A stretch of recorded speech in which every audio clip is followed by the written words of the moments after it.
got a career high. Look, I get that, but and that is kind of crazy to say in big 2025, Russell Wilson's getting career highs in yards. But hey, he's got two guys that can zoom. Zoom. Malik Neighbors, Wan'Dale Robinson, them dudes were moving down the field. So free Jalen Hyatt. We'll get to the power T a little bit later. What's any other super interesting game? I mean, I didn't get to really watch this game because the Cowboys game was more important, and of course Chiefs Eagles. I mean, but that Colts Broncos game, I saw none of it. I just know that the Broncos broke a rule trying to block the field goal, and it moved up, and then they made it and won. And some people were complaining about it, but it is in the rule book. Did you just take that from Space Jam? I did. It's the way you said it, because who said that? Marvin the Martian? No, one of the aliens from Moral Mountain. Okay. Yeah. Okay. Yeah. Because when Bugs wrote the shit up real quick before they conquered Looney Tune Land, he was like, "It is in the rule book." All right. Great callback. I used to say that at work, and when I knew that I was getting old, was like when I first got in the military, there would be like one or two people who would get it. But then as I was saying it in like year 10, nobody got it. Well, everybody was just like, man, what's this nigga talking about? Like, basically. But I caught it immediately. That's why I'm like. And I'm like, y'all seen Space Jam? They're like, yeah, I mean, like once or twice. I'm like, oh, nigga, you don't like know Space Jam like word for word? Yeah. Well, it is in the rule book, and it did cost them a W. And now Daniel Jones is Indiana Jones. He's Danny Diamonds. I mean, he's what Caleb Williams said he would be. Yeah, not having his punter punt, which is something they haven't done. They're the first team in NFL history through the first 2 games to do it. Meanwhile, Caleb Williams' punter has punted more than anybody in the NFL since last season. I mean, but Caleb, while we're here, the offensive whiz out of Chicago, Ben Johnson, played against his old team. A little get back sex. Maybe a little get back, give up the sex. I mean, that's what it looked like to me. But I didn't get to watch that game either because the main game that was on was because that was a 4:00, right? Yeah, that was 1 o'clock. No, it was 1. The Dallas game was like the Dallas game and the Baltimore game is what they were playing in Alibi. Well, yeah, mainly they had other games on, but the sound and shit, it was for that game. Yeah, because it's the Cowboys. Yeah, and then Baltimore on the other. Yeah, Vegas follows the money. Right.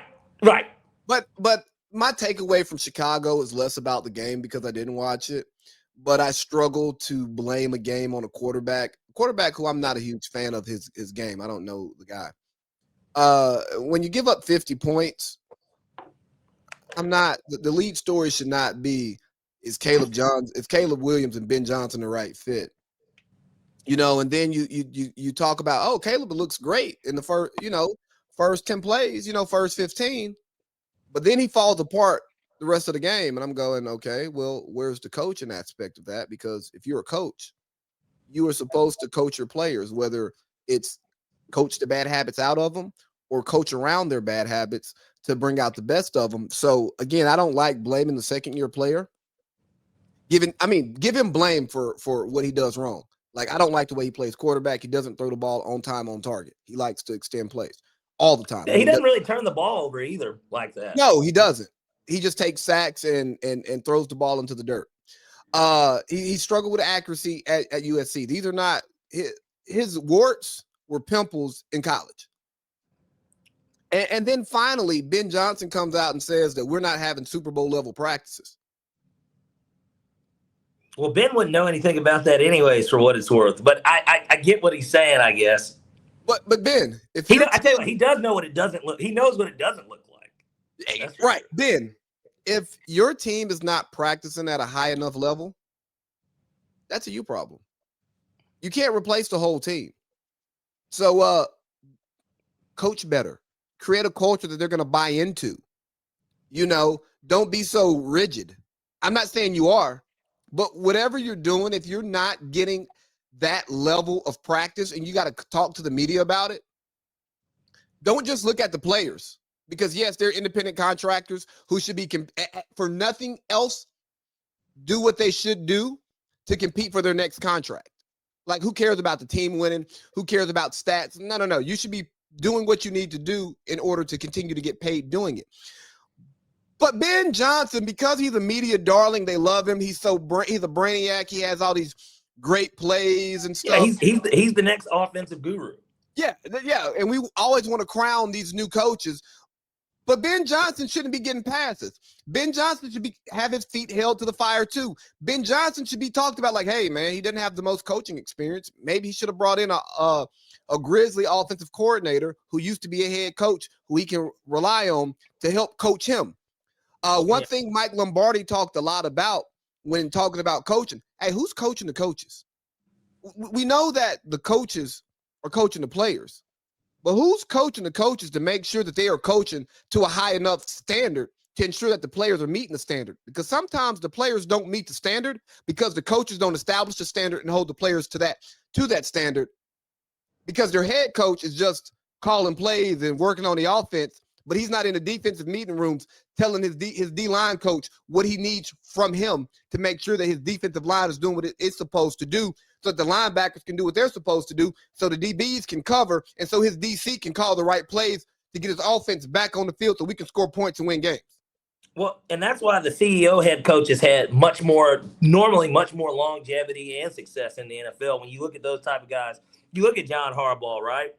What is he? He's like a CEO type head coach. Mike Tomlin, CEO type head coach. Shit, Jim Harbaugh, CEO. Yeah. And his background is offense, but normally he's always had strong defenses, which is the crazy part. If you really look at.